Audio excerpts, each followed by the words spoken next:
Let's go beyond the sun with Rio Grande Games.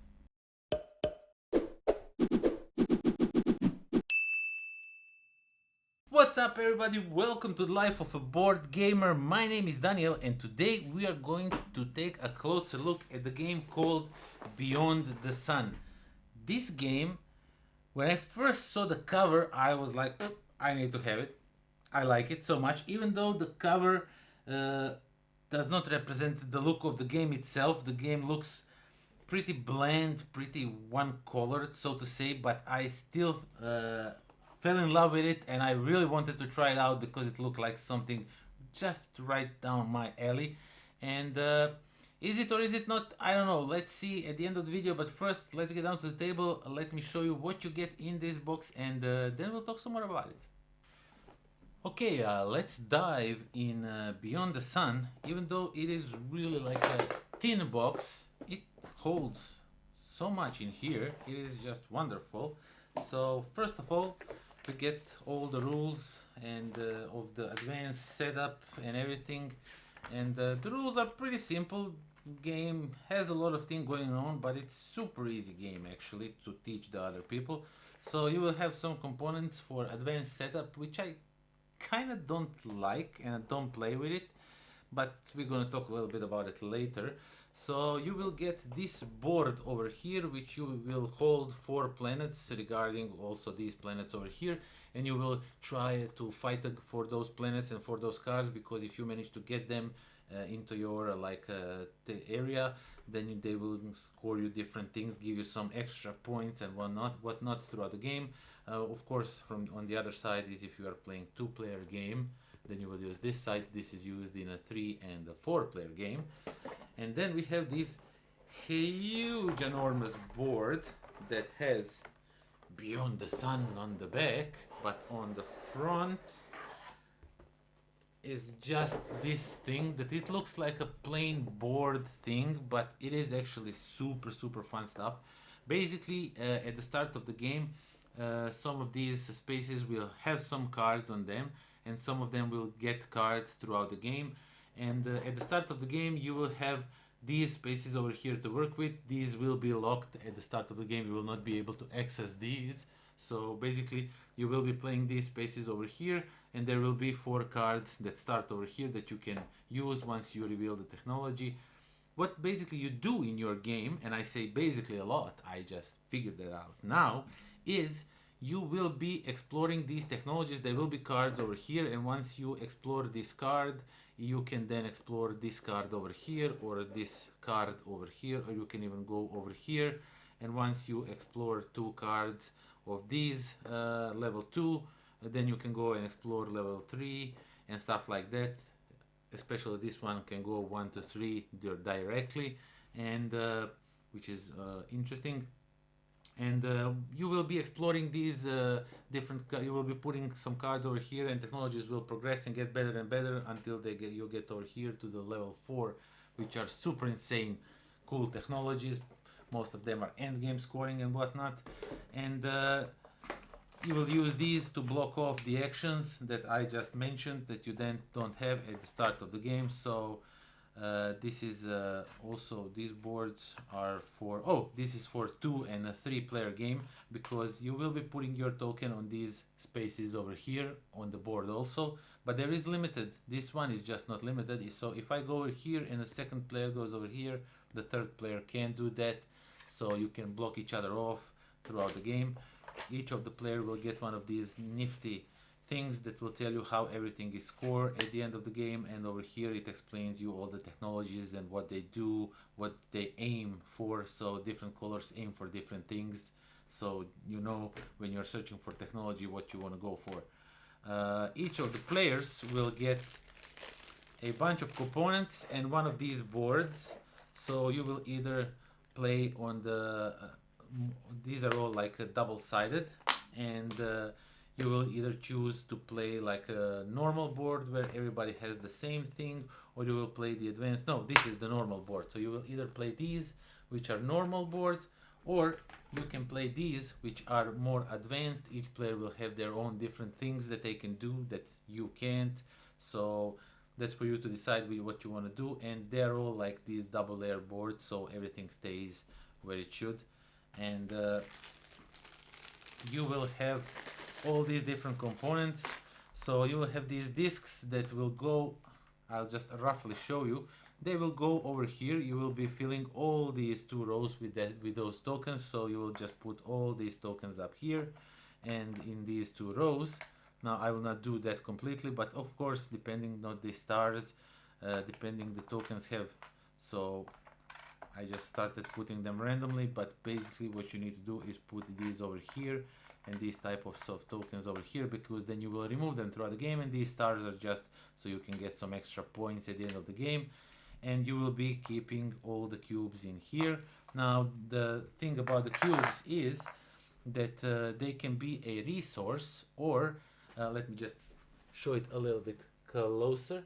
So they can either be a resource, they can be a like a person, or they can be a ship level 2, level 3, or level 4, or level 1. It starts with level 1. So it can be one of these 6 things, and you will use these dice.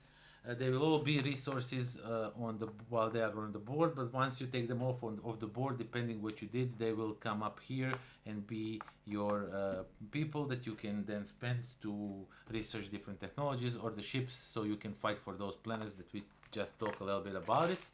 And of course, each player will get in their own color all of the same things. Now you have one currency. This box does not come with the game. I just got one that fits here perfectly. It's like they were thinking about it. Like this is a perfect fit for some strange reason. And you have the coal. The coal is the only resource in the game. You will use this to pay for everything in the game. And I like that. It's simple, it's easy, there's no like a fuss about 6 different resources. Not that I mind those stuff. So first player token, of course, for the first player. And then, as I mentioned, you have the cards with all these different technologies. And this is just an improved, all these technologies are just improved things of the regular board spaces. So basically, level 1 technology, for example, when you research it, it will just give you automation of 1, and you will just gain 1 call. And once you get to level 2, for example, level 2 technologies, as you can see, you can pay 1 resource to create 1 human and gain 1. You will do this immediately. And then if you come to this place, you can pay 1 call to an opponent, and then you can take an action occupied by that opponent's space, stuff like that. And as they progress, as they become more and more better, for example, level 3, if you come over here and pay 7 of these call tokens, you can use 1 people to research level 4, which usually it's not that easy. And then there's level 4, which will just give you an insane amount of points if you are able to research them, and they will be on the board. You will progressively research them. This game will progressively scale more and more. And of course, you will fight for these planets, as I already mentioned. So as you can see, these planets, they will give you to put some tokens over here to remove them from the board, so your board score more points, give you more coal and everything when it's production phase. And they will also give you some extra points if you colonize them. If you put them in your space area, then if you colonize them, you can get more points from them throughout the game. There's a whole bunch of different things in here. I won't go into details right now. I'm just showing you how the artwork looks and everything. And then you have these that are put on the board on a level 2 and a level 3. So first player to flip it will do whatever it says. They will earn probably something or unlock some of these that are locked at the start of the game, some of those spaces.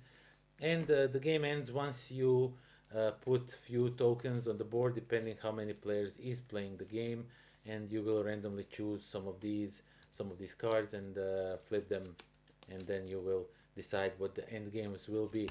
So for example, when you research your first level 4, you can put 1 token over here. That's the and as I said, this one says have 7 or more action spaces on your level 2, level 3, stuff like that. When you combine everything. So yeah, and basically once these are filled, not to the full, but once there is like 4 tokens over there from one player or from more players, doesn't matter. The game ends. You will do the final scoring, and whoever has the most point is the winner. But basically, that's everything that comes in the Beyond the Sun board game. Okay, so that was Beyond the Sun, and as I already mentioned when I said in the intro, when I first saw the cover of this game, I was like, yeah, click, I want it. It's on the wish list. It's number one. I had a little bit of knowledge what it is all about, but I liked it for some strange reason. It just resonated with me on some level. I don't know. But as I started to explore it more and more, I just figured out this is the game for me. This is an awesome, awesome game. Why is it awesome? Well, the artwork itself, it's not the best. I will give it that. It's pretty bland. It's pretty like boring, so to say. But I don't say this in a bad way, because if this game was cluttered with awesome artwork by, I don't know, Vincent the Trade, with, I don't know, ships flying everywhere, everything going on, I think it would not have done a good service to the game, because at some point near the end of the game there's a lot of information on the board. There's lots of spaces that you can go to that do all kinds of different things. Sometimes there's more than few rows of text of what the ability does, and clutter all that with artwork and everything. I think this game would not be even half the better than it is now. And yeah, the progress of the game, now the game looks like it's convoluted thing, and it kind of feels like that once you see it first and everything. But once you start playing it, you just realize how great it is, how easy it is to understand what things do what, and the progression of the game itself. That's something that I really like. Now, at first, you just have 4 basic, like you always have these 4 basic abilities that you can like explore and then afterward use. And after that, the game expands because in a way that you choose, because you will choose which ability will be next to explore and stuff like that. And the way that works is really nicely done, because it is introduced slowly. So once you reach new ability, once you put it on the table, everybody gets to know with it, and then you play a little bit, then the second one shows up. It's not like bum bum bum bum, second, third, fourth, boo boo boo, it's over. It is not like that. It has nice progression. It slowly eases you into more and more complex stuff, and that's something that I think they did really well, and gives game a great service. Because if that was done in a way that it rushed out, like the game suddenly explodes, there's all kinds of abilities all over the board, I think that would not be good for the game, and the game would not be even half good as it is now. It is just lovely how it's done. Now, because the researching the new abilities, the more and more spaces is showing up.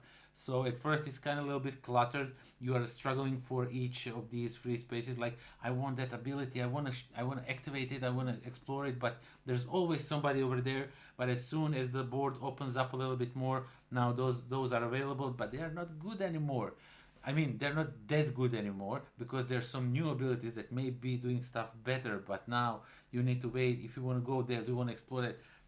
It is just wonderful tech 3 building game, where you build your tech and you sprawl it to the near end, and the separate board with those ships that are fighting each other, you can really lose yourself on that board. Often time than not, I tend to overcommit on that board and just neglect researching the new abilities, which costs me the victory more than few times.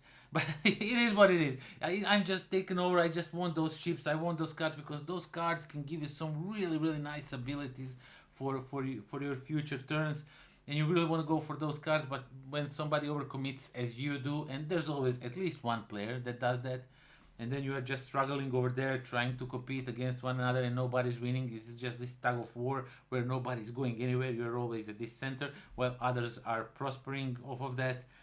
It's just wonderful. I like this game so much, I could easily say it would shoot in my top 10 pretty soon, if it's not already there. I haven't done a top 10 in a while. I guess some things are changed. I don't know. Beyond the Sun is just Beyond the Sun. The game is just Beyond the Sun. It's way over there beyond the sun.